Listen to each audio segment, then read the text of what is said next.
मन के रिश्ते, एक अनकही प्रेम कहानी। रात के सन्नाटे में हल्की बारिश हो रही थी। खिड़की के शीशों पर टप टप गिरती बूंदें कमरे में एक मधुर संगीत सा घोल रही थी। ठंडी हवा पर्दों को हल्के हल्के हिला रही थी। सिया अपने कमरे की बालकनी में खड़ी थी। उसकी आंखें अनजाने ख्यालों में खोई हुई थी। बारिश की बूंदें उसके चेहरे पर गिर रही थी, लेकिन वह उन्हें महसूस भी नहीं कर रही थी। उसके दिमाग में पिछले कुछ दिनों से कुछ अजीब सा चल रहा था, एक अनकहा एहसास, एक अनजाना आकर्षण जो उसने पहले कभी महसूस नहीं किया था। दरवाजे पर धीमी आहट हुई।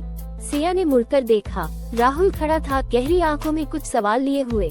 इतनी रात को यहाँ क्या कर रही हो? राहुल ने पास आकर पूछा। सिया ने हल्की मुस्कान दी और धीरे से कहा, बस यूं ही, बारिश देखने का मन था। राहुल चुपचाप उसके बगल में खड़ा हो गया। ठंडी हवा में भी उनके बीच एक अजीब सी गर्माहट थी। कुछ देर की चुप्पी के बाद सिया ने धीरे से कहा, राहुल, कभी कभी लगता है कि हमारे बीच जो है वो बस एक आम रिश्ता नहीं है। राहुल उसकी तरफ देख रहा था। उसकी आंखों में एक अजीब सी बेचैनी थी। मैं भी यही सोच रहा था, उसने धीरे से कहा। सिया ने उसकी ओर देखा। उसकी आंखों में सवाल थे, लेकिन उनमें भरोसा भी था। राहुल ने धीरे से उसका हाथ पकड़ा और उसे अपने करीब खींच लिया। अब उनके बीच कोई फासला नहीं था। सिया की सांसें तेज हो रही थीं। राहुल ने धीरे से उसके चेहरे को अपने हाथों में लिया और हल्के से उसके माथे को चूमा।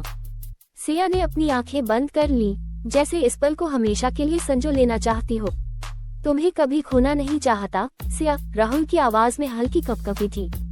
सिया ने हल्के से अपना सिर उठाया। उसकी आंखों में नमी थी। तुम मुझे खो कैसे सकते हो जब मैं खुद तुम्हारी हूँ? उसने धीमे स्वर में कहा। राहुल ने धीरे से उसके गालों पर अपनी उंगलियां फेरी। उनके बीच अब शब्दों की जरूरत नहीं थी। बारिश की बूंदें उनकी त्वचा पर गिर रही थी, लेकिन उन्हें इस पल में सिर्फ एक दूसरे की गर्माहट महसूस हो रही थी। धीरे धीरे राहुल ने सिया को अपनी बाहों में भर लिया। सिया ने उसकी छाती पर सिर रख दिया। उसकी धड़कनें साफ सुनाई दे रही थी, धीमी लेकिन गहरी।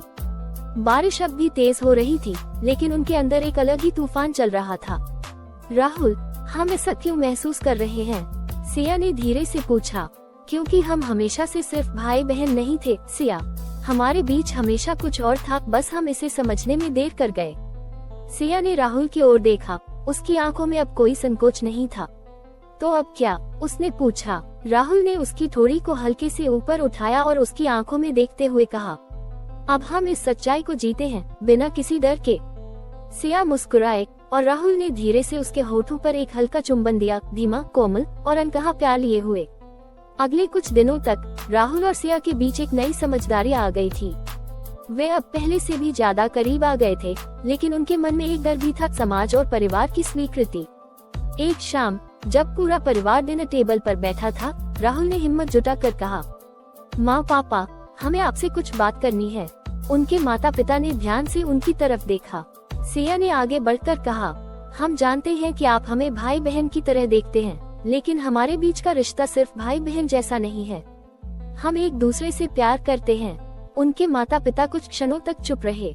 फिर उनके पिता ने गंभीरता से कहा, तुम दोनों खून के रिश्ते से भाई बहन नहीं हो, लेकिन यह समाज इसे समझेगा नहीं। तुम्हें इसके बारे में बहुत सोच समझकर निर्णय लेना होगा।